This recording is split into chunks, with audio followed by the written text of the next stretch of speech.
Hey, Bill Marshall here. It's May 20th, 2014. Took the day off of work and drove about a little over 2 hours north to the site of an old logging camp that one of my contacts graciously uh, gave me permission to go hunt on because it's a kind of a secret he's had with his family and buddies. And anyway, so it was nice. He doesn't think it's been dug, and we will see if I see signs of other people digging. But so far, it looks great. I'll show you what's behind me here. Big river. So obviously, very close to the river, where they could float the logs down. The logging camp itself is right behind me, up that hill about 100 feet. It stretches back about another 100 feet from that, and there's outlines of buildings everywhere. I saw at least 4 to start with. There's a couple pits there. Apparently there's a garbage area, which we'll check out. A lot of wildlife. No signs of other people up here. Beautiful day. It's only about 59 degrees, slight breeze. I'm excited. So Well, I just got a phone call. It was the guy who told me where this place was, so that's why I got cut off. But I'm up at the camp closest end of the river now. I don't know if you can see it, but there's an outline of a building right there. It's very obvious if you're standing in front of it. That's the first place I'm going to hunt. I'm going to look and see if anything dropped under the floorboards there.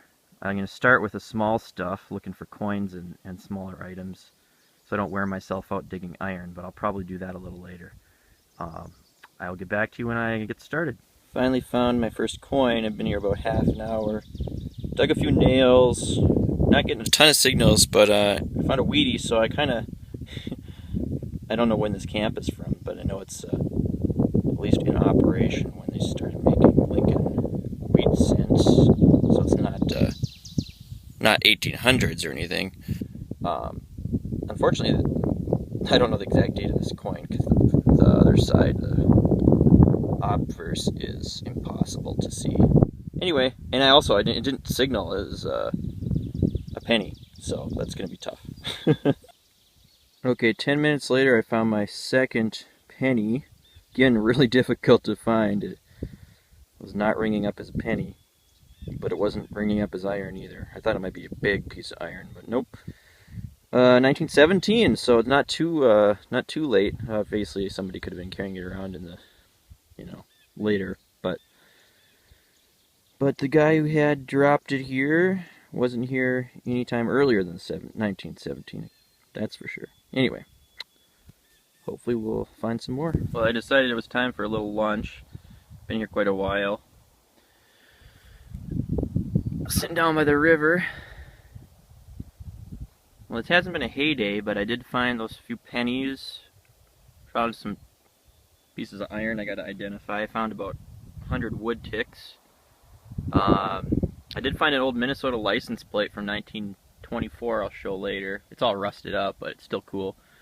Some old cans and the strap that barrel ribs, I guess. What you'd call them. Anyway, I'll show those later, but pretty nice out here. Okay, after about 5 hours of hunting and 7,000 wood ticks later, I'm about to show my finds. It's a little slow going, but I did manage to get a few cool things. These aren't cool, but that's on my old tin cans, or aluminum cans. I'm thinking beer. Old cans. That's probably the most plentiful thing I found. These little, they look like little oil cans, but they probably had food or something in them. I'm not entirely sure. I'll scrape one of them off and figure it out. Somebody probably knows. This is the only tool implement I found. A little, I don't know if it's a splitter. It looks like it. There's There's no hole in the end there. Somebody would know what that is. A hole? I don't know. This is the coolest thing I think I found. It's a pocket watch. It's not like silver or anything, but it's cheap. What a logger would have. But it's intact. It's not, the watch isn't intact, but there's a mechanism, but it's still pretty sweet. It sounded, I thought that was gonna maybe be a silver coin. It sounded like it was just a little bit too loud for that. Only coins I got are those wheat pennies, which isn't surprising. You wouldn't expect them to be carrying much in their pockets. 2 little buttons or jeans, you know, they go on the pants to fasten your jeans, not rivets. I found 1 shotgun shell, Federal 12 gauge, canning jar lid, the porcelain lid. This little container here looks like a condom container.